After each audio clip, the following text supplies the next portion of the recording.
बहुत ही हर्ष का विषय है कि आज एक ऐसी अनुभूति हमारे साथ है। डॉक्टर नारायण व्यास पद्मश्री 2026 माननीय राष्ट्रपति जी द्वारा दिया गया। तो ये आपका कर्तव्य बोध और एक कार्य के प्रति समर्पण और जुनून था।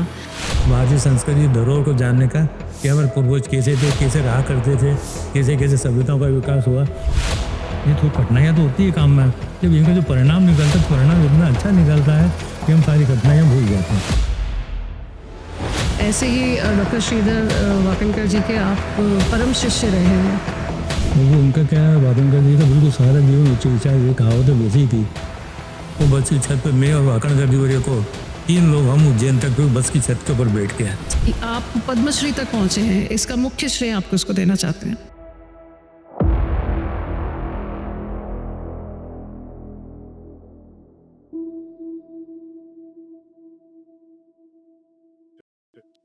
नमस्ते, मैं हूँ डॉक्टर संध्या सुप्रभात चौक से, इंदौर से। और सामान्यतः साहित्य, संस्कृति, सभ्यता और इतिहास पर पॉडकास्ट करने का कार्य करती हूँ। आज बहुत ही हर्ष का विषय है कि आज एक ऐसी अनुभूति हमारे साथ है और मेरे जीवन में उनका एक जगह ऐसी है जिसकी जगह शायद कोई नहीं ले सकता। मेरे पिताजी, जिनको वर्तमान में अभी पद्मश्री 2026 पुरातत्व के क्षेत्र में माननीय राष्ट्रपति जी द्वारा दिया गया, डॉक्टर नारायण व्यास, जो कि रहते हैं भोपाल। नमस्ते। नमस्कार, सभी को नमस्कार। डॉक्टर नारायण व्यास विगत 37 वर्षों से पुरातत्व के क्षेत्र में सक्रिय हैं। काफ़ी कम उम्र से ही डॉक्टर श्रीधर विष्णु वाकनकर जी के आप शिष्य रहे हैं। तो हम शुरुआत करते हैं आपके गुरु से ही। डॉक्टर श्रीधर विष्णु वाकनकर, जो कि उज्जैन का और भारत का एक ऐसा नाम है जिन्होंने पुरातत्व के क्षेत्र में भारत के परचम हर जगह लहराए हैं। हम आपसे जानना चाहेंगे कि डॉक्टर श्रीधर विष्णु वाकनकर जी के संपर्क में आप कैसे आए? ऐसा है कि विष्णु श्रीधर वाकनकर जी उज्जैन के थे, बहुत बड़े चित्रकार पुरातत्ववेत्ता है। क्या हुआ कि मेरे पिताजी वो मित्र भी थे। एक बार 1964 में उन्होंने आर्य समाज में एक कार्यक्रम करवाया वैदिक सभ्यताओं पर, तो वाकनकर जी को इनवाइट किया। तो वो इनवाइट करने के बाद जब पिताजी ने मेरे को उनसे मिलवाया और कहा ये मेरा पुत्र नारायण है, इसको भी थोड़ी ड्राइंग पेंटिंग में जरा वो रुचि रखता है, घर पे काम करता रहता है, कोयलों को बनाता रहता है, घर को खराब कर देता है, लेकिन हम चाहते हैं इसको एक लाइन मिल जाए, तो मैं चाहता हूँ इसको आप अपना शिष्य बना दीजिए। तो वो बिल्कुल वाकनकर जी तैयार हो गए, ठीक है बिल्कुल कल से ले आओ उसे। तो अगले दिन मुझे वो वाकनकर जी के पिताजी ले गए और पुणे उन्हें उनका जो उज्जैन में एक बड़ा भारतीय कला भवन स्कूल है, वहाँ मुझे भर्ती करवा दिया। तब से मैं वाकनकर जी के संपर्क में 1964 से रहा हूँ मैं। वो फाइन आर्ट वगैरह सीखने जाता था, लेकिन फाइन आर्ट सीखते-सीखते जब मैं उनके यहाँ कई ऐसी चीज़ें देखता था, तो बड़ी रुचि होती थी। उसमें मूर्तियाँ थी, पुराने सिक्के थे, मिट्टी के बर्तन थे। मेरे को उत्सुकता होती थी ये चीज़ क्या है? तो कभी-कभी मैं पूछ लिया करता कि सर, उनको सर कहा करते थे वाकनकर जी को। सभी लोग सर से जानते थे कि ये चीज़ें क्या है, तो वो बताया भाई ये पुराना अपना इतिहास है, पुरातत्व है, इनसे नए-नए इतिहास बनता है, खुदाई वो चीज़ें मिलते हैं। तो मेरे को इससे रुचि होने लगी। तो धीरे-धीरे मेरा फाइन आर्ट की तरफ से रुचि कम हो के पुरातत्व में आ गई। जब मैंने बीए पास कर लिया उनके यहाँ पर रहकर ही, मैंने उन्होंने मेरे से कहा कि अब तुम ऐसे आगे करो ऐसा कर कि एमए पुरातत्व में कर रही हो। तो मैंने हाँ कर दी और पुरातत्व में मैंने एमए कर लिया। पुरातत्व में एमए करने के बाद जब वो कुछ समय हम काम नहीं करते तो वाकनकर जी के साथ हम गाँव में घूमा करते थे, पुरानी सभ्यताएँ देखा करते थे। उसमें जो वर्तमान में दंगवाड़ा करके बहुत बड़ी साइट है, दूनी का है उज्जैन के आस-पास, छिबरा किनारे कई ऐसी साइट्स है, जो उनके साथ देखा करते थे। फिर 1972 में को उन्होंने ये कहा कि तुम ये डिप्लोमा आर्कियोलॉजी कर लो, दिल्ली से होता है, तो इसमें तुम और अच्छे नॉलेज बढ़ जाएगा। तो उनकी बात मैंने मानी और दिल्ली में डिप्लोमा आर्कियोलॉजी किया, उसके बाद सर्विस मिल गई। लेकिन वो सर्विस मिलने के पहले मैं वाकनकर जी का कुछ असिस्टेंट के रूप में भी काम किया करता था, क्योंकि भीमबेटका की उन्होंने खोज की थी। वो भीमबेटका विश्व का बहुत बड़ा प्रसिद्ध ऐसा स्थान है, आदि मानव का भोपाल के पास, जहाँ हज़ारों लाखों वर्ष पुरानी सभ्यता है। वहाँ पे मुझे पहले पुरातत्व का असली ज्ञान उनके यहाँ मिला। उसके बाद भारतीय पुरा सर्वेक्षण में मैं सर्विस में आ गया, लेकिन 37 वर्षों की सर्विस तो थी, लेकिन प्रारंभिक समय में वाकनकर जी के साथ 1988 उनका स्वर्गवास हो गया, लेकिन तब तक मैं उनके संपर्क में ही रहा। तो तो उन वाकनकर जी के साथ जब आप थे, तब जब आपने डिप्लोमा भी किया, तो क्या बीए, एमए भी आपने आर्कियोलॉजी में तो नहीं किया था? फाइन आर्ट्स में या आर्ट्स में, किस में किया था? क्योंकि आज की तरफ जो युवाओं की जब हम करियर की बात करते हैं, तो उनको ये पता होना चाहिए कि बीए, एमए किस सब्जेक्ट में करें, जिससे हम आर्कियोलॉजी की तरफ भी बढ़ सकते हैं। पुरातत्व क्योंकि एक बहुत अच्छा विषय है आज की तारीख। बीए के अंदर इतिहास भी होता है और फाइन आर्ट भी होता है। देखो पुरातत्व का क्या है, फिर वो एमए में होता है। उज्जैन में मैंने जब एमए किया तो उस समय प्राचीन भारतीय इतिहास संस्कृति विषय था। पुरातत्व तो उसमें जोड़ा नहीं था, लेकिन उसमें जो कुछ पेपर ऐसे थे जो पुरातत्व रिलेटेड थे। बाद में पुरातत्व कर दिया। तो लेकिन उसमें क्या है कि रोज़गार की संभावना तो होती है, क्योंकि बहुत से लोग एमए कर लेते हैं, पीजी डिप्लोमा आर्कियोलॉजी भी कर लेते हैं। उसके बाद ये म्यूज़ियम्स हुए हैं या आर्कियोलॉजिकल सर्वे ऑफ इंडिया है, ये राज्य पुरातत्व में उनको काम मिल जाता है। तो इस प्रकार की इसमें कोई ऐसी कोई दिक्कत होती नहीं थी कि हमको कोई काम नहीं मिले। लेकिन इसमें क्या है कि एक ऐसा विषय है भारतीय संस्कृति धरोहर को जानने का कि हमारे पूर्वज कैसे थे, कैसे रहा करते थे, कैसे-कैसे सभ्यताओं का विकास हुआ, ये सब चीज़ हमें इनको जानकारी इसमें मिला करती है। तो वाकणकर जी की जब बात चली और काफ़ी सारे एक्सकवेशंस में आप उनके साथ रहे, क्योंकि मैं आपको इस वीडियो के माध्यम से बताना चाहूँगी कि कई ऐसे एक्सकवेशंस पिताजी के हुआ करते थे जब हम छोटे थे, तो हम खुद भी कैंप्स में और जब इनके एक्सकवेशन होते थे स्पेशली गुजरात में, तब हम लोग भी इनके साथ में रहते थे।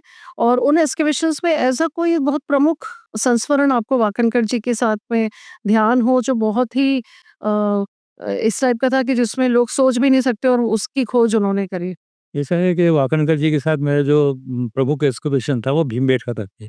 भीमबेटका क्या क्या है कि जब उन्होंने 72 में चालू किया था, काम शुरू किया था, वो भयानक जंगल था, जानवरों से भरा पड़ा था। लेकिन उनके बीच में रह के काम करना बड़ा मुश्किल है। लेकिन फिर भी वाकणकर जी का ऐसा जुनून था, वो जुनून हमने भी उनसे ही ग्रहण किया है। तो जुनून ऐसा था कि वो कुछ ध्यान नहीं देते थे, फिर जानवर है, क्या है, दिन है, रात तो काम में लगे ही तो रहते थे। वहीं रहना होता था आप लोग का? हम लोग उस समय भीमबेटका में ही रहते थे। कैंप्स में? कैंप में कुछ समय तो हमें जगह नहीं मिली थी, लेकिन जब वहाँ जो गुफाएँ बनी हुई है, जिसमें वहाँ लोकल बाबा जी रहते थे, उनकी गुफा में हम कुछ समय रहे थे। अब गुफा का ऊबड़-खाबड़ होती है, अब लेकिन अब ऐसा है, हमने मन में ये भी सोचा कि आधी माँ ने अब रह लेते तो हमको नहीं रह के देख ले।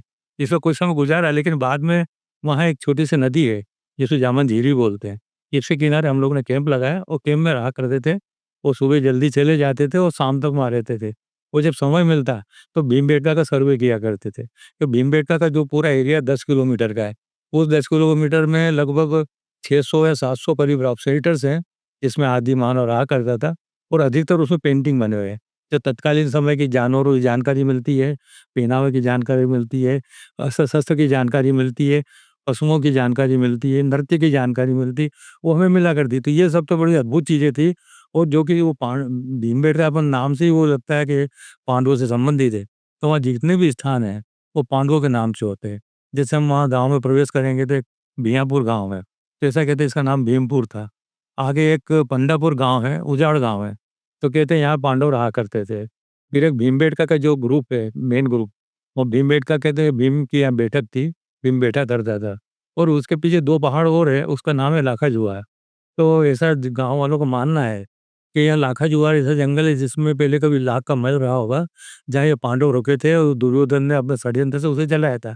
कैसी धारणा है, क्योंकि बहुत बड़े रॉक शेल्टर्स हैं, नहीं तो आदि मानव के, लेकिन उसमें मकान बना रखे थे। बड़े-बड़े पत्थरों के कमरे वगैरह सब बने थे। और वहीं एक बाणगंगा और गुप्तगंगा है, जो बाणगंगा को हम एसोसिएट करते हैं भीष्म से। लेकिन ये क्या सब गाँव की धारणा है। लेकिन वहाँ क्या है, और चित्रों के बारे में भी लोगों को कुछ समझ में आता नहीं था। प्रारंभ में वो कहते थे वहाँ गाँव के लोग कि ये जो चित्र बना है चूड़ियों में बना है, फीमेल गोष्ठ में। ऐसी उनकी धारणा, इस कारण से क्या है, धारणाओं से ये पेंटिंग बहुत बचे भी है। तो वहाँ सबसे ज़्यादा जो पहले उसको न उत्खनन किया, वो बड़ा रोमांचक था। जंगली जानवरों के बीच में रह के और हवाओं में रहती और थी, उस समय हवाओं तो भी होती इतनी थी। जहाँ तक है टेक्नोलॉजीज़ भी हुआ नहीं करती थी, इतने ट्रांसपोर्ट के साधन, फ़ोन्स और लैपटॉप्स और ये कैमराज़ ये उस सब भी समय नहीं में होते थे। अरे पुराने समय में क्या है कि ये तो कुछ भी नहीं थे। सिवा मैन पावर होता, मैनुअल ज़रूर और काम ये होता। किस सन की बात है? 19 ये 1900 में ये हम लोगों ने नाम ही नहीं सुने थे कि ये मोबाइल क्या होता है या लैपटॉप क्या होता है। वहाँ सब मैनुअल काम होता था। जंगलों में जाना, पैदल जाना है, क्योंकि वहाँ ना कोई हमें कोई वो सर्विस स्टेशन का पता चलता है, ना कोई टोटल स्टेशन का पता है, ना कोई ऐसे आधुनिक संयंत्र जो होते हैं, जिनसे पता चल जाए कि हम कहाँ थे। हम तो बस ये कि जंगल के अंदर पहाड़ के डायरेक्शन को बना के रखते थे कि इस डायरेक्शन हम आए, इस डायरेक्शन में जाना है। और कोई रॉक शेल्टर के अंदर नाम रख रखे थे, उसके नाम से हम ये जाने जाते औस थे कि ये फलाना रॉक शेल्टर है। बहुत से कहते हैं यहाँ रंगमेल रॉक शेल्टर है, बहुत से कहते हैं बुल रॉक है या कोई एलिफेंट रॉक है। और ये वाकनकर जी ने जो शेल्टर देखते तो वैसा उसका नाम रख देते थे। इस प्रकार वहाँ हम लोग काम, यानी अभाव तो हम क्या कह रहे हैं, समय उस समय की जो चीज़ें होती थी, वही हमें पर्याप्त होती थी। और जंगलों में रहते थे, वही लकड़ी पे चूल्हे पे खाना बनाते थे। बाजरे की रोटी बना ली, गेहूँ की बना ली, टिक्कर बना लिए, इस प्रकार के लेकिन क्या है कि ये सब होने के बाद ये थोड़ी कठिनाइयाँ तो होती है काम में। जब इनका जो परिणाम निकलता है तो परिणाम इतना अच्छा निकलता है कि हम सारी घटनाएँ भूल जाते हैं, जी। जितनी हम लोगों ने की। तो ये आपका कर्तव्य बोध और एक कार्य के प्रति समर्पण और जुनून था, जो शायद आज इतना बड़ा विश्व धरोहर स्मारक के रूप में हम सब भीमबेटका को जानते हैं, जो कि है भोपाल के पास में। साथ में वाकणकर जी की और काफ़ी अच्छी स्वभाव की जब हम बातें सुनते हैं, तो काफ़ी धीर गंभीर और बहुत अच्छे विचारक थे। संगठन से भी जुड़े थे। उसके बारे में कभी आपकी उनसे कुछ चर्चा इस तरह से हुई? वो इसे कहते हैं महावन मध्यप्रदेश प्रांत के प्रचारक भी थे और बौद्धिक प्रमुख भी थे। कभी उनके साथ में जाने का मौका मिलता था तो गाँव में जाते थे, तो वो अपना बौद्धिक दिया भी करते थे, हम लोग भी सुनते थे। लेकिन क्या है सुबह वो जल्दी हमें उठा देते थे। वो वहाँ कहीं आस-पास कोई नदी हो के किनारा जाते थे, वहाँ सर्वे करते कोई पुरातत्व की चीज़ें हैं या पूरा मंदिर है, मंदिर या कोई ऐसे अवशेष होते थे जो पुरातन मंदिर वो हम उनके साथ देखा करते थे। तो ये सब प्रैक्टिकल ट्रेनिंग उनके साथ रहने से जब हमें बाद में जब सर्विस में आ गए, जो हमें बहुत काम आई। एक जैसे वाक़या लकुंदर नदी है, अपने अपने नेमावर के पास में। तो वहाँ भी हमने देखा सुबह-सुबह हमें उठा के ले गए, हमने पूछे क्या बात है? बोले देखो तो सही चल के। तो देखा है तो वो बड़े-बड़े ऐसे आदिमानव पत्थर के हथियार वहाँ पे सेक्शन में लगे हुए जी, बस देखो ये इसीलिए लेके आया तुमको मैं। तो हमें लगा कि इनको इतना ऐसा अनुभव है कि उनका अनुभव जो यदि हमें मिल जाता तो हमें आज अनुभव का मार्गदर्शक है ही हमारे लिए। तो वो पूरा साथ में चलता रहा हमारे। जी। तो जहाँ वाकणकर जी के संगठनात्मक बिहेवियर की हमने बात करी, तो उनका एक बहुत सरल सौम्य जीवन का प्रतिरूप हम लोगों ने जो पिक्चरों में देखा है, आपके साथ आपकी बातों में सुना है, तो किस सादगी पूर्ण जीवन में वो रहते थे? उनका व्यावहारिक ज्ञान किस तरह का था? वो उनका क्या है वातंकर जी का बिल्कुल सादा जीवन उच्च शिक्षा ये कहावतें वैसी थी। बिल्कुल सादा जीवन था, खान-पान, रहन-सहन बिल्कुल सिंपल था। कोई कह नहीं सकता कि इतना महान व्यक्ति है जो इतने प्रकार के साधारण रूप में रहता है। हमने उनके साथ कई यात्राएँ की थी लेकिन कुछ यात्राएँ ऐसी हमारी उनके साथ हुई है जो हमें आज तक याद है। जैसे वो हमें मंदसौर जाना था, मंदसौर के पास एक अवलेसर करके गाँव है, चित्तौड़गढ़ जिले में पड़ता है, वहाँ जाना था। तो हम शाम को जब ट्रेन से जब निकले, तो रात को करीब 1 डेढ़ बजे पहुँचे, गर्मियों का सीज़न था। मंदसौर पहुँचे, कोई साधन नहीं था, हमने क्या किया अब क्या किया जाए? तो प्लेटफ़ॉर्म में हम लोग अखबार बिछा के लेट गए और अखबार बिछा के लेट गए और सुबह जब उठे तब उनके साथ बस पकड़ी गई। तो क्या है कि उनको जैसा समय मिल जाता था वैसे कर भी लेते। अब जैसे कुछ जगह नहीं मिली तो वहाँ प्लेटफ़ॉर्म पे सो गए अखबार बिछा के और इसी एक बार जब हम दंगवाड़ा गए, नहीं जब फ़ौज हुई, तो उस समय पता है कि बहुत बसें कम होती थी गाँव में आने-जाने के लिए। तो हमें दंगवाड़ा से वापस आना था मेन रोड पे आए, तो कुछ बस में जगह ही नहीं थी, तो हमने क्या करें? तो बोले चलो छत पे बैठ के जाते हैं अपन चलो। फिर वो छत पे बैठे उसकी बस की छत पे, वो बस की छत पे मैं और वाकण गढ़ी को 3 लोग हम उज्जैन तक फिर बस की छत के ऊपर बैठ के आए। वैसे आजकल का हम देखें किसी बड़े व्यक्ति को, बिल्कुल। पढ़ाते को कोई ऐसा जाएगा नहीं, वो चाहिए आधुनिक साधन। तो उनका अभाव में भी एक बड़ा आनंद लेके वो काम किया करते थे जितना उनका यानी ऐसे कई उनके वाक़ये हैं, पर ये प्रमुख मैं बता रहा हूँ मैं। क्योंकि संगठन से जुड़े हुए थे, संस्कार केंद्र उनका अभी भी जो उज्जैन में है, जो जन सामान्य के लिए खुला रहता है, वहाँ उनकी पुस्तकें हैं। ऐसे ही डॉक्टर श्रीधर वाकणकर जी के आप परम शिष्य रहे हैं। अब जहाँ हमने एस्केवेशंस की बात करी, वहाँ उन चैलेंजेस की बात करी जहाँ टेक्नोलॉजी नहीं थी, भोजन की भी सुविधाएं नहीं होती थी, परिवार भी साथ नहीं रहता था। ऐसे में ही वर्तमान स्वरूप में जितने भी मंदिरों के बारे में हम सुनते हैं, जितने खंडित मंदिरों के बारे में सुनते हैं, इसमें परमार काल के काफ़ी सारे मंदिरों का एक अलग जखीरा है। तो क्यों कौन-सा ऐसा फ़ेज़ भारत के इतिहास से देखा होगा, जहाँ पे इतने मंदिर तीव्रता से खंडित किए गए और उनकी क्या मनोदशा थी? क्यों इन लोगों ने मंदिर खंडित किए? ये मंदिर बनाने की प्रथा जो है करीब सेकंड सेंचुरी बीसी द्वितीय शताब्दी ईसा पूर्व से हो जाती है। जैसे उल्लेख तो हमें मिलते हैं। पहले क्या कराकट केवल होती थी, गुफा मंदिर होते थे। जैसे अजंता हुई अजंता में देखें, कहीं भी देखें गुफा मंदिर होते हैं।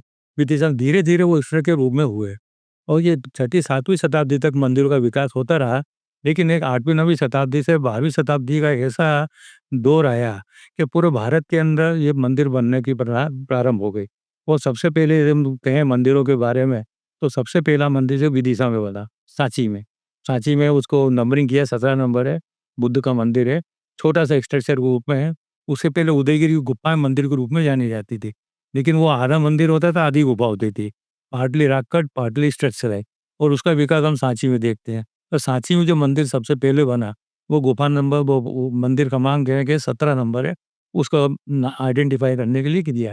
ये छोटा सा गर्भगृह होता था मूर्ति के लिए, प्लेट रूप होती थी, शिखर होता नहीं था, एक पोर्च होता था, जो पिलर इसमें लगे तो वो मंदिर था। इस प्रकार धीरे-धीरे विकास हुआ 8वीं 9वीं शताब्दी तक बड़े-बड़े विशाल मंदिर बनने लगे पूरे देश भर में। क्योंकि ये भोपाल का क्षेत्र परमारों के इसमें आता था, मालवा के परमार जो धार से रिलेटेड थे, उनकी एक अलग ही अपनी शैली थी। उसमें राजा भोज प्रमुख थे, उन्होंने सौंदर्यानंद सूत्रधार करके पुस्तक लिखी है। वो पुस्तक में उन्होंने सभी नगर की संरचना, किस प्रकार नगर हो, किस प्रकार गलियाँ हो, किला कैसा हो, मकान कैसे हो, पानी का स्थान कैसा हो और मंदिर की कैसे होना। एक उनके प्रमुख एक प्रमुख शैली थी, भूमि शैली कहते हैं।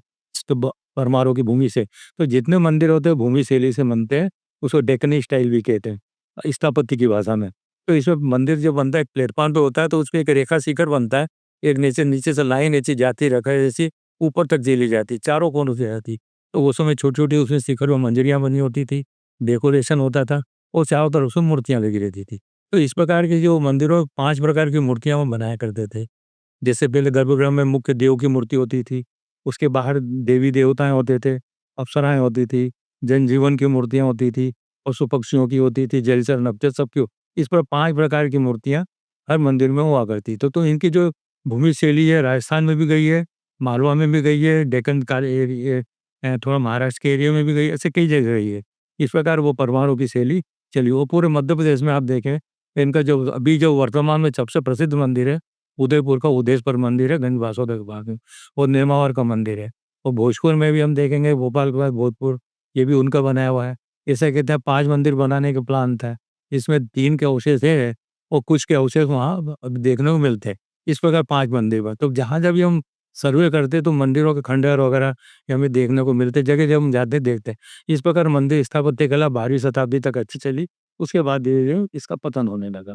तो ये जब मंदिरों की शैली और कलाओं की बात करते हैं, परमारकालीन शैलियों की और उनके संगठन जो बना जिस तरह से संरचना थी उसकी बात करते हैं। इन्हीं मंदिरों में मुख्य एक बोधशाला का मंदिर भी जो अभी आया, उनकी शैलियों से भी शायद ये पता पड़ा कि परमारकालीन वाग्देवी की प्रतिमा थी। इन्हीं के साथ में जब हम मंदिरों की बात करते हैं और विभिन्न राज्यों की हमने बात करी, तो एक राज्य आपने बोला राजस्थान। आपने राजस्थान में भी कुछ रिसर्चेज़ किए जहाँ हम बोलते हैं राजस्थान में सिर्फ़ मरुस्थल है, सैंड है, वहाँ पे भी आपने कुछ फॉसिल्स रिसेंटली ढूँढ के वहाँ पे जमा करे हैं। उसके बारे में हम कुछ जानना चाहेंगे। पहले तो क्या है कि अपने जितने मंदिर बनाया करते थे, इनकी जैसे हर क्षेत्र में शैलियाँ होती है। जैसे पतिहार शैली है, कच्छप घाट शैली है, चंदेलों की शैली है, कलचुरी राजाओं की शैली है। उसी प्रकार राजस्थान में भी पतिहार राजाओं की, गुप्त राजाओं की इनकी शैलियाँ रही है। और राजस्थान, मध्य प्रदेश कोई भी देश एरिया देख ले, जो पुरातत्व के स्मारकों से या अवशेषों से परिपूर्ण है, राजस्थान भी वैसा ही है। ये आदि मानव सभ्यताओं का विकास हमें वहाँ देखने को मिला। हमने जैसलमेर क्षेत्र का सर्वे किया तो हमने देखा फॉसिल तो जीवाश्म मिलते ही हैं करोड़ों साल पुराने। वैसा कहा जाता है कि वहाँ समुद्र था, समुद्री जीव वहाँ देखने को मिलते हैं। आज भी जगह जाके देखेंगे वहाँ पत्थरों पे फॉसिल जीवाश्म लकड़ी के हैं, जानवरों के हैं, इनके सीप है, घोंगे हैं, मछलियाँ हैं, सब देखने को मिलती। लेकिन वो इसके साथ-साथ ये आदि मानव का जो विकास हुआ, उस क्षेत्र में भी हुआ। क्योंकि हम सर्वे करते हैं तो वहाँ सरस्वती नदी की जैसे कहते हैं छोटी जो सहायक नदियाँ थी, काक नदी और एक नदियों के नाम है, ये वहाँ थी। तो उनकी किनारों पे हमने सर्वे किया तो नदियाँ तो अब सूख गई, लेकिन वहाँ भी आदि मानव पत्थर के हथियार जिसमें इंडेक्स है, चापर है, क्लीवर है, ऐसे-ऐसे जो प्रयोग में आने वाले, वो हथियार हमें कई जगह देखने को मिले। जैसलमेर के आस-पास ऐसी कुछ ऐसी जगह है, जहाँ हमें देखने को मिले। पहले भी सर्वे लोगों ने किया लेकिन इतना नहीं किया जितना हम लोगों ने किया। तो आज वो क्षेत्र इतना महत्वपूर्ण माना गया है जैसलमेर का कि जितने अच्छे टूल्स वहाँ मिले वो और कहीं मिलते नहीं। तो ये जैसलमेर जिसको हम लोग पत्थरों का शहर, पीले पत्थर का शहर या फिर मरुस्थलों का शहर जिसको बोला जाता है जो कि बॉर्डर पर है, वहाँ पे भी ऐसे जीवाश्म होना जहाँ पे समुद्री जीव भी एग्ज़िस्ट करते थे, ये एक बहुत अनोखी चीज़ है। और ये आपने आपकी जॉब के बाद किया है, आपके रिटायरमेंट के बाद? हाँ, क्योंकि ऐसा है ना बाकी वर्ष सर्वेक्षण में 37 साल रहा। जी। ऑल इंडिया काम किया, हर क्षेत्र में काम किया, उत्खनन किया, प्रिजर्वेशन किया, सब तरह के काम किए। जिसमें रानी की वाह बड़ी प्रसिद्ध है, जिसमें हमने काम किया है। इस प्रकार का काम काफ़ी रहा। फिर रिटायरमेंट के बाद 2009 के बाद लगातार हम काम लगे हैं, शोध कार्य कर रहे हैं और जनता को जागरूक करने के लिए, विद्यार्थियों को जागरूक करने के लिए ये पुरातत्वीय कार्य कर रहे हैं। कार्यशालाएँ लगाते हैं, बच्चों के स्कूलों में प्रदर्शनियाँ लगाते हैं। इस प्रकार काम हम करते रहते हैं। राजस्थान की बात हम समझना चाहेंगे उस बावड़ी की जो आपके नाम से शायद या आप उनके नाम से प्रसिद्ध है, रानी की वाव जो कि है गोरज के पास पाटन में। हम बात करें गुजरात की, गुजरात में एक्सकैवेटेड हुई रानी की बावड़ी जो कि मुझे लग रहा है भारत की सबसे बड़ी और सबसे गहरी बावड़ी है और मुझे लग रहा है पूरे विश्व की सबसे बड़ी गहरी बावड़ी है जिस पे डॉक्टर नारायण व्यास जी ने अपना रिसर्च भी किया, अपना पीएचडी भी किया है और काफ़ी लंबे समय तक खुद से हैंड टाइप करके उस थीसिस को लिखा भी है टाइपराइटिंग मशीन से, क्योंकि उस समय ना कंप्यूटर्स होते थे और ना इतनी अर्थ की व्यवस्था होती थी कि हम किसी को हायर करके उस थीसिस को लिखते।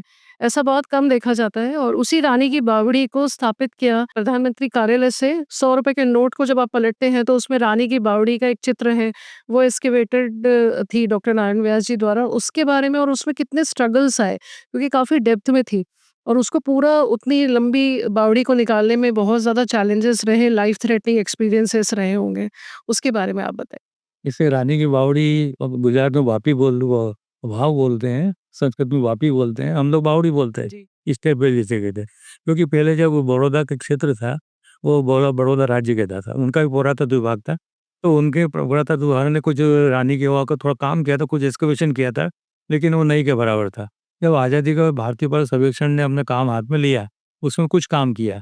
जब मेरी पोस्टिंग 1981 में बड़ौदा में हुई, गुजरात सर्कल में, तो मुझे काम दिया काम करने के लिए। काम तो कई थे एसोसिएशन से, लेकिन इसका प्रमुख काम था, क्योंकि गुजरात में पाटन ज़िले में ये पड़ती है बावड़ी, रानी की वाव बोलते हैं। ये करीब 150 फीट तो लंबी होगी, 60-70 फीट करीब चौड़ी होगी, लेकिन गहराई नापने के लिए वो बिना उत्खनन के काम नहीं किया जा सकता। लेकिन हमने जब देखा थोड़ी कुछ खुदी हुई थी हमारे से पहले, करीब 15-20 फीट, उसके बाद हमने वहाँ काम लगाया। तो काम लगाने में क्या विभाग ने पूरा सहयोग किया उसमें, हमने पूरी स्कैफोल्डिंग लगाई तो करीब उसे पानी का लेवल 120 फीट पे आया, 120 फीट यानी ऊपर से देखें नीचे तक बड़ी गहराई है ना? उसमें हमने देखा कि उसमें 7 मंजिल उसमें निकली है, 7 मंजिल की। और जब आपने देखा तब तब कितनी मंजिल थी दिखती थी? उसमें एक करीब लगभग 1 मंजिल निकली हुई। और वो पूरा खुदाई में कितना समय लगा होगा? ये देख हमने वहाँ 1981 से काम किया 87 तक। को इतना उसमें समय लगा क्योंकि समय पे दूसरे भी काम करते थे, लेकिन ये काम मेजर वर्क पे था, तो पूरे उसके अंदर हमें लेबर लगे रहते थे। वो जो सारा मलबा निकाला, मूर्तियाँ निकाली, या टूट-फूट उसकी रिपेयरिंग करवाई हम लोगों ने। पूरा ग्रुप था भारतीय पुरातत्व सर्वेक्षण का। उसमें मेरा प्रमुख ये काम था कि एक-एक मूर्तियों को आइडेंटिफ़ाई करना और कौन से स्थान की उसको विस्थापित करना। ये करके करीब उसमें करीब हमें कई गैलरीज़ उसमें हमने बनाई। एक तो कुआँ था, कुएँ में पूरी मूर्तियाँ लगी थी देवी-देवताओं की। उससे सबसे पहले हम देखे तो वो कुछ भग्न था। एक बड़ी गैलरी जिसे हम दशावतार दीर्घा कहते हैं। एक विष्णु के 10 अवतार और उससे एसोसिएशन जो मूर्तियाँ होती। उसके बाद वैष्णव दीर्घा थी, उसके अंदर विष्णु के जो डिफरेंट फॉर्म्स है, जो अलग-अलग स्वरूप है, उनके बारे में जानकारी। जैसे केशव है, माधव है, श्रीधर है, ऐसे करके ये पूरे थी। तो करीब 120 खोदने के बाद जब कुएँ में हमने देखा अपने शोधकार्य में कि वो पानी के डिफरेंट लेवल्स थे। उसमें सर्दी में पानी कितना रहता है, गर्मी में कितना रहता है, ठंड में कितना, ऐसे हर लेवल के अंदर एक कहना चाहिए जैसे गर्मी आई तो पानी सबसे नीचे चला जाएगा। तो उस लेवल पे एक शेषशायी विष्णु की मूर्ति है। तो कांसेप्ट ये है कि विष्णु को हमें शेषनाग को सोया बताया, तो पानी वहाँ तक क्षीर सागर से ऐसा रहना चाहिए। जब उसके बाद ठंड में पानी जब ऊपर जब आएगा, जब बारिश में सबसे ज़्यादा ऊपर रहेगा पानी, तो उस लेवल पे भी एक मूर्ति है। जब ठंड के वो लेवल में जाएँगे तो ये उससे ही मूर्ति है और नीचे जब बरसात के लिए वो गर्मी के लेवल में आएँगे तो पानी कम हो जाएगा, वहाँ भी एक मूर्ति है। तो इस प्रकार के साइंटिफिक चीज़ें बनाई है और पानी के एक कहना चाहिए मिनरल वाटर है। वहाँ गुजरात में ऊँटाटियूँ बोलते हैं रोग को, कि गले के रोग होते हैं वो ठीक हो जाते हैं, ऐसा कहते हैं। तो कई लोग वहाँ पानी की पूजा करते हैं, ले जाते थे पानी। तो वहाँ हमने देखा कितने लगभग 1500 डेढ़ हज़ार करीब मूर्तियाँ हैं। एक-एक मूर्ति का फ़ोटोग्राफ कराया, डॉक्यूमेंटेशन करवाया और गहराई इतनी थी कि वहाँ काम करना बड़ी दिक्कत होती थी। छोटी-सी जगह दीवार के साथ होती थी, एक तरफ तो पूरी मूर्तियों की दीवार थी, दूसरी तरफ खाई जैसे है ना, कुआँ रहता है, वो अंदर गैलरीज़ रहती। तो 2-3 बार तो हमें चक्कर काफ़ी आया देखने में, तो गिरते बचे और 1-2 बार तो वो मचान टूट गया, तो उससे लटक गए। लेकिन जैसे-तैसे हम बचे उसमें। नहीं तो क्या है कि इतनी गहराई में आप सोच सकते हैं गिरने में क्या हाल होते होंगे। ऐसा उसके अंदर था। तो पूरी जहाँ देखो इतनी सुंदर मूर्तियाँ, वो जब वो ऐसी कहावत थी कि ये रानी ने बनाई, रानी की वाह! अब कौन रानी है ये पता करना था। तो उत्खनन कर सबसे नीचे लेवल पे हमें एक मूर्ति मिली, वो रानी की थी। और रानी क्या है कि भीमदेव सोलंकी थे, उनकी पत्नी का नाम था उदयमती। पूरे मिलते हैं लेखा रिकॉर्ड में मिलते हैं, तो उसमें नाम लिखा महारानी उदयमती। तो हमें ये हो गया कि ये रानी जो थी जिसके नाम से वाव है, ये रानी उदयमती है। उन्होंने अपने पति भीमदेव सोलंकी जो महमूद गजनवी से भी युद्ध जब हुआ था, उनकी मूर्ति इसमें स्मृति के लिए सबसे नीचे लेवल में लगी है। ये सब लोग जानते ही हैं कि उसमें हम पूरा मचान बिछा के ऐसे काम किया करते, लेकिन वो क्या है कि इतना भी, और एक बार तो क्या इतनी ठंडक रही उसके अंदर कि कमर हम लोग अकड़ गई। 1 महीने तक बिस्तर पड़े, लेकिन क्या है कि ये कठिनाइयाँ तो हमने पहले ही बताया कि आती है, लेकिन कठिनाई के बाद जो एक आनंद आता है, वो सब हम पूरी कठिनाइयाँ भूल जाते हैं। तो और ये कितने वर्ष पुरानी बावड़ी है? ये जो पूरे उसकी जो डेटिंग है शैली से, ये लगभग 1050 ईस्वी की है, जिसे हम 11वीं शताब्दी के ना 11वीं शताब्दी में निर्माण किया गया है। और अभी अगर एज़ एन टूरिस्ट प्लेस अगर आप उस बावड़ी को देखेंगे तो ये इतनी सुंदर प्रतीत होती है और एक ऐसे रहस्यमयी बावड़ी जैसे-जैसे आप स्टेप बाय स्टेप नीचे जाते जाएँगे तो बड़ी सुंदर मूर्तियाँ आपको वहाँ देखने को मिलेंगी और वो जब थी, तब और भी कितनी सुंदर रही होंगी, ऐसी कल्पना करना भी बहुत मुश्किल है। राजस्थान की हमने बात की हमने गुजरात की, अब थोड़ा रुख करते हैं हरियाणा की तरफ। हरियाणा में सबसे प्रमुख area archaeological point of view से हम जानते हैं कुरुक्षेत्र है, तो पानीपत है, तो वहाँ पे भी आपने कुछ एक्सकवेशंस किए? जब मेरी पोस्टिंग भोपाल में थी, 1988 में, तो वहाँ एक हरियाणा थानेसर में कैंप लगाया भारतीय पुरातत्व सर्वेक्षण ने, तो मुझे भी उसमें आमंत्रित किया, क्योंकि ये था मैं वरिष्ठ होने के नाते मैं ट्रेनिंग भी दे सकता था, इस नाते मुझे वहाँ दे दिया गया। तो वहाँ इतना बड़ा वो हर्ष का टीला बोलते हैं उसको कुरुक्षेत्र में, जो थानेसर भी कहलाता है, जो हर्षवर्धन से संबंधित है। तो हर्ष के टीले पे हम लोगों ने एक्सकवेशन किया, वो काफ़ी लंबी चौड़ा है, तो वहाँ पे हमें कभी तीसरी चौथी शताब्दी ईसा पूर्व तक के अवशेष मिले, क्योंकि काफ़ी खुदाई करने के बाद, क्योंकि ये तो महाभारत से संबंधित है, लेकिन उसमें क्या है, कुछ ऐसी चीज़ें सरफेस में मिल जाती है जिससे हम एसोसिएट कर सकते हैं।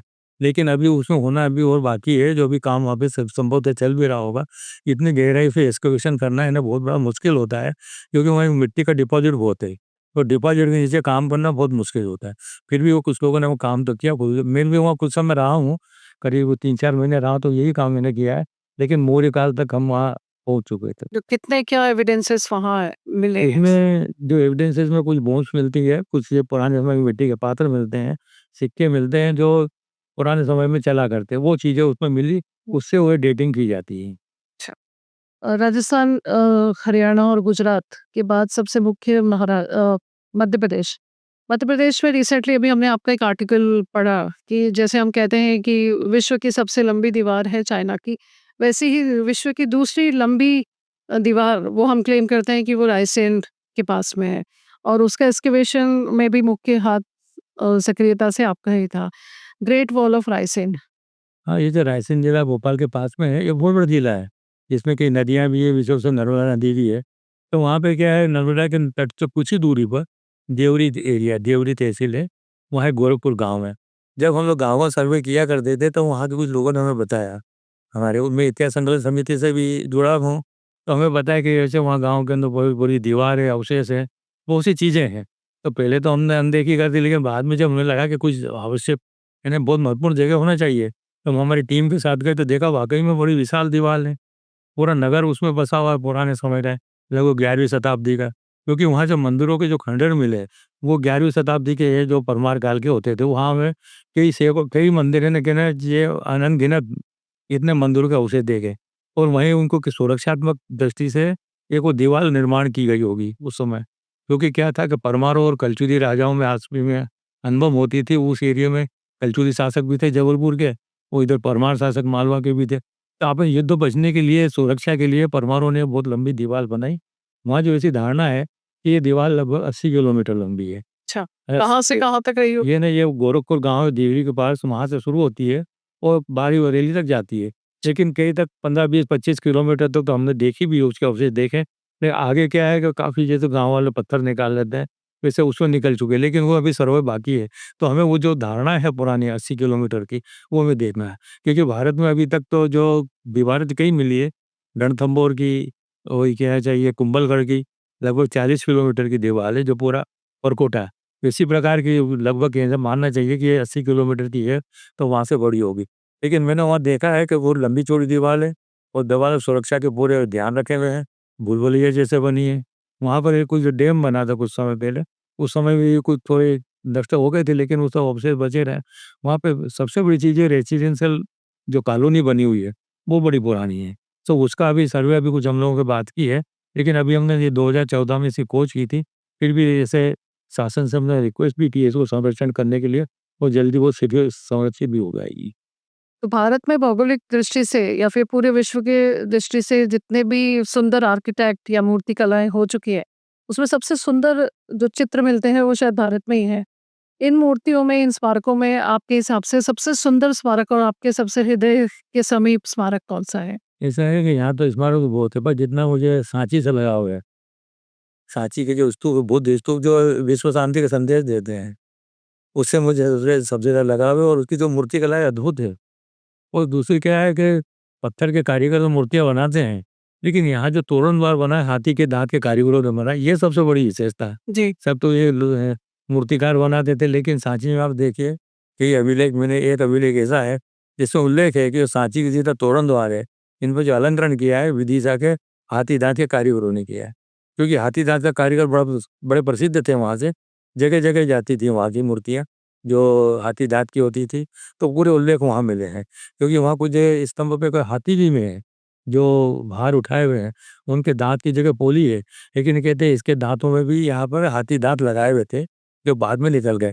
अभी यदि हम थोड़ा गौर से उनको देखेंगे घोल को, तो उसमें खरोंच जैसे ऐसे निशान दिखते हैं, ऐसा लगता है कि जैसे हाथी के दाँत ही लगे हों। इस प्रकार के आते हैं और उसको ऐसे माहौत बने जैसे हम घर में ऊपर से देखते हैं, उस प्रकार की आकृतियाँ उसमें बनी कि ऊपर से नीचे से देख रहे हैं कि कौन अंदर है। यानी इतने अद्भुत कहना चाहिए और बुद्ध के जीवन के बारे में दिया है। बुद्ध का जन्म से ला के निर्वाण तक की चीज़ है, उसमें देखने को मिल रही है।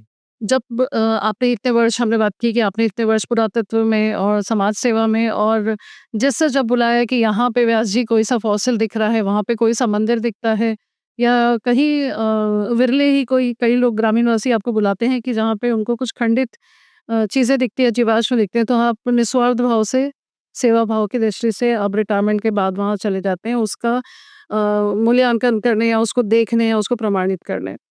इन सब चीज़ों में एक समर्पण का भाव है और एक सबसे इम्पोर्टेंट भाव है आपके परिवार का। आपके परिवार में आप पद्मश्री तक पहुँचे हैं, इसका मुख्य श्रेय आप किसको देना चाहते हैं? ऐसा है कि जो सब कोई जानते हैं कि बिना पत्नी के बिना पति अधूरा है। तो उसका श्रेय बहुत बड़े है क्योंकि मेरा कदम-कदम पे उसने साथ दिया है। इसके देखे के देखे जब वो मैं सर्विस में आया, तब तो वो हाउसवाइफ थी। बाद में सर्विस लगने के बाद वो प्रिंसिपल तक पहुँच गई। लेकिन उसने देखा कि मैं अकेला काम कर रहा हूँ, तो उसने भी सब कुछ समर्पण भाव से यही सोचा कि मुझे भी कुछ करना चाहिए। तो शादी के 16 साल के बाद हमने उसको एमए पुरातत्व में करवाया, भोपाल में आके। उसके बाद उन्होंने प्रिंसिपल तक स्कूल की नौकरी की। उसके बाद उन्होंने मेरा काम देख के पूरी छोड़ दी। उन्होंने कहा कि आप अकेले मत को हम साथ-साथ बैठ के करते हैं। तो हम लोग दोनों, मेरी पत्नी साधना व्यास, उन्होंने पुरातत्व में एमए भी किया है और मैं कई दिनों से मेरे साथ में ये काम कर रही है। हम प्रदर्शनियाँ लगाते हैं, सामान अपने स्कूलों में ले जाते हैं।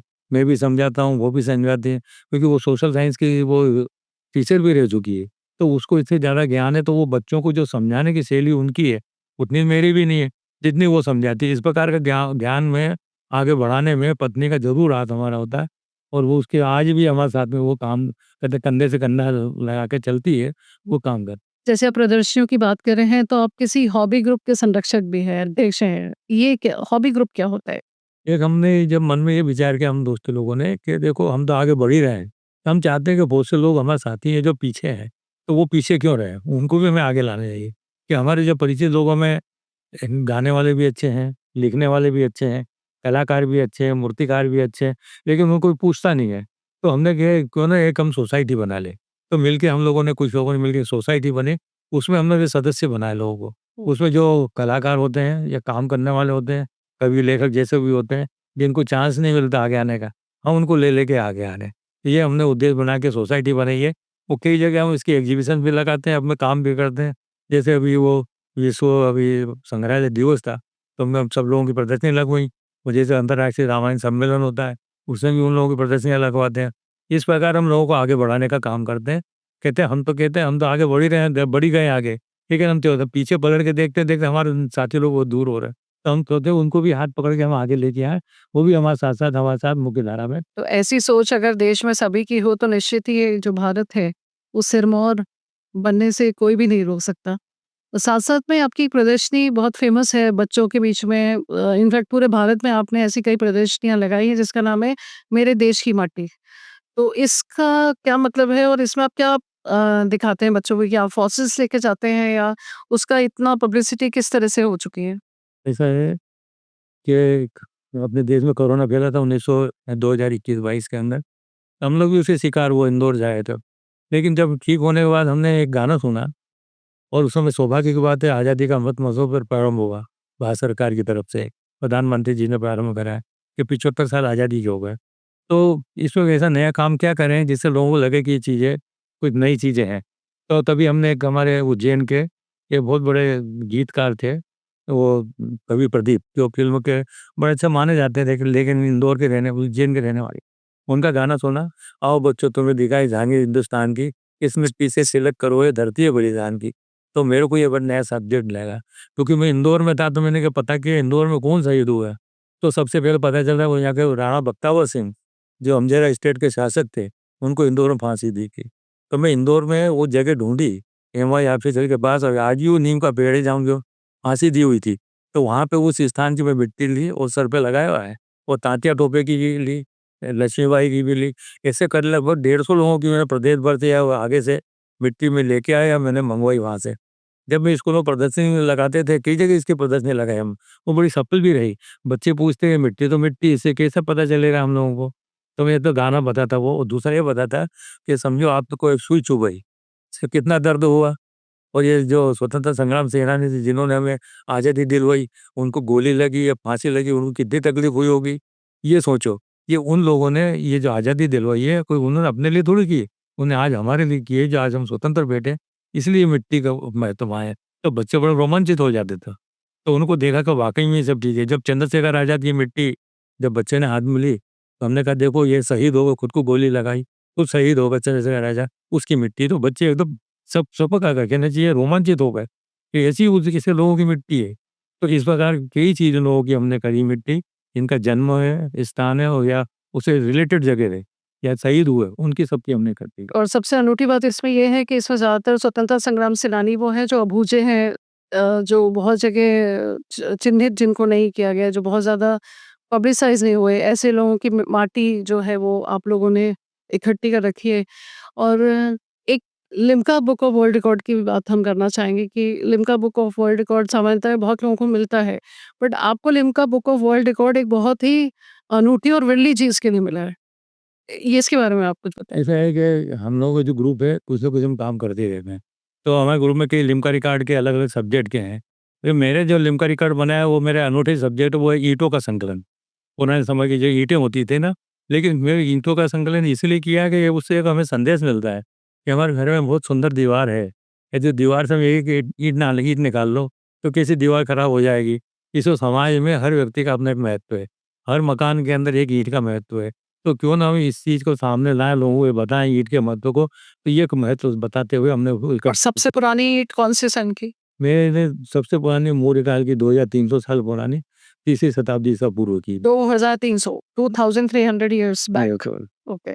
और सबसे लेटेस्ट, सबसे लेकिन छोटी ईंट? तो क्या है कि आज़ादी मिलने तक मैंने करी इकट्ठी, लेकिन उसके बाद भी मैं कुछ रखी, जैसे हमारे यहाँ पे कुछ ऐसे खंडहर थे, जो टूट-फूट गए थे। उसमें ये वो दुष्यंत कुमार की ईंट थे, जो बहुत बड़ा कवि थे, उनके घर देखा खंडहर था, तो मैंने चलो यहाँ की भी ले फिर निशानी के लिए, तो कुछ टुकड़े वहाँ से भी ले आया, वो भी रखे। ऐसे कुछ लोगों के बाद की रखी भी है मैंने, केवल ऐसे निशानी निशानी के रूप में। 1947 की भी कोई ईंट है? वो 1947 से पहले की, जी। जैसे छोटी-छोटी स्टेट थी यहाँ, जैसे अपना भोपाल स्टेट है, ग्वालियर स्टेट है, इंदौर स्टेट है, धार स्टेट है, तो इन स्टेट की भी मैंने एक-एक ईंट वो इकट्ठी की है। क्योंकि अलग-अलग क्या है कि हर समय युग में ईंटों की साइज़ और बनावट और ये बदलती है।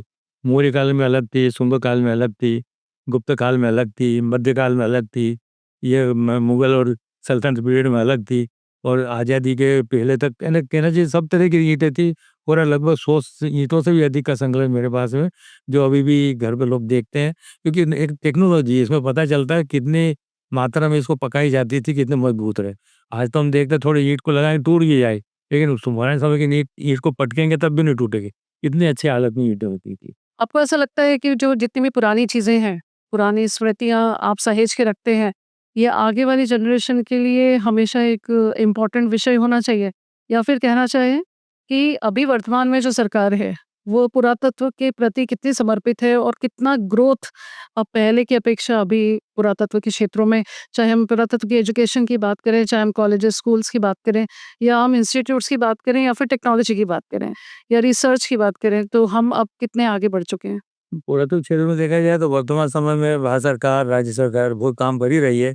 नई-नई खोज कर रही है, नई-नई टेक्नोलॉजी पे काम कर रही है। आज के समय में इतनी टेक्नोलॉजी हो गई, उस समय नहीं थी। हालाँकि जो लोग काम कर रहे हैं आजकल, क्योंकि अब हम लोग तो इतने जानते नहीं हैं। पुराने समय में जितने संसाधन थे उतना समय पे है। आज भी लोग जो काम कर रहे हैं नई टेक्नोलॉजी से बहुत अच्छा काम कर रहे हैं। उसमें समय की भी बचत हो जाती है, पेपर वर्क भी कम हो जाता है और बहुत आजकल के जो नेटवर्क ऐसा होता है कि उससे अपने इन्फॉर्मेशन पूरी कंप्लीट मिल जाती है।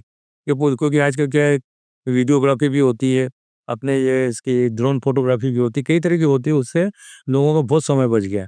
तो उस समय से कहना चाहिए ज़्यादा काम होने लगा है और अच्छा काम होने लगा है। तो मित्रों, आज हमारे साथ थे डॉक्टर नारायण व्यास, जिनको वर्तमान में 2026 का पुरातत्व के क्षेत्र में पद्मश्री मिला है। मूल निवासी राजस्थान के शिफ्ट हुए उज्जैन में और अभी वर्तमान में इनका घर भी एक म्यूजियम के रूप में ही पूरा कन्वर्ट हो चुका है। तो कभी भी चाहें आप ऐसे पुराकाल की ईंटों की बात करें, पुराने ठीकरों की, पुराने कुंड और पात्रों की बात करें या सिक्कों की बात करें, तो यकीन मानिए एक बार इनके घर पे जाके इनका जो म्यूज़ियम कम घर है इनका खुद का, वो अवश्य देखें। मैं एक छोटा-सा मैसेज आपसे सुनना चाहूँगी कि आज का जो यूथ है, आज का जो युवा है, जो बहुत पथभ्रष्ट है, जो भटक रहा है अपने करियर को लेके, वह पुरातत्व के क्षेत्र में अपना करियर किस तरह से बना सकता है और वो पुरातत्व किस तरह से समाज से और परिवार से युवा पीढ़ी को जोड़ सकता है? ये पुरातत्व के मामले में देखा जाए तो जो नई पीढ़ी है, काफ़ी उत्सुकता से इन चीज़ों को सीख रही है। कई यूनिवर्सिटी में ज़्यादा पहले समय में स्टूडेंट कम होते थे, आज स्टूडेंट बहुत ज़्यादा होने लगे हैं, ताकि सीखने लगे, क्योंकि ऐसा है आज के समय में रोज़गार भी उनको मिलता है, ऐसी बात नहीं मिल रहा है। लेकिन वो काम करते जा उनको जो नई-नई टेक्नोलॉजी से काम कर रहे हैं, जितना हम लोग काम नहीं करते, इतना वो आज के समय में कर रहे हैं। और क्योंकि क्या है कि ये धरोहर को बचाना, ये प्रत्येक युवा का कर्तव्य होता है। अब हम लोग ने अपने समय पे जो किया वो किया है। लेकिन जो आने वाली पीढ़ी है उनका ये ड्यूटी बन जाती है कि हम भी अपने धरोहर को करें, ठीक करें। जैसे हमारे बुजुर्ग माताजी, पिताजी हो जाते हैं, तो हम कैसी सेवा उनकी करते हैं। डॉक्टर के पास ले जाएँगे, हम उनसे दवाएँ दिलवाएँगे, सब कुछ काम करेंगे, रिपेयरिंग से कर हर चीज़ करेंगे। उसी प्रकार हमारे स्मारक धरोहर उनको ही करना चाहिए। वो धरोहर हमारे घर से ही प्रारंभ होती है। जब हम अपने घर को भी देखेंगे, तो हमारे घर में भी ऐसी अनोखी धरोहर होती है, जो कि हमारे पूर्वजों की दी हुई होती है। जैसे पुराने ज़माने के बर्तन होते हैं, पुराने सिक्के पड़े होते हैं, पुराने किताब होते हैं, हस्तलिखित ग्रंथ होते हैं। ऐसी बहुत सी चीज़ें यदि हम उनको भी समझेंगे ना, तो हम घर भी एक अपना म्यूज़ियम बना सकते हैं। और आजकल देखे जाइए कि एसोसिएशन ऐसे बने हैं, एमओयू कर लेते हैं, कि कई ग्रुप बने हैं जो इसमें सोशल वर्क पे जो जाकर काम करते हैं, आर्कियोलॉजी का करते हैं, सब्जेक्ट करते हैं, तो वाक़ई उसमें उनको रोज़गार भी काफ़ी उसमें मिल जाता है।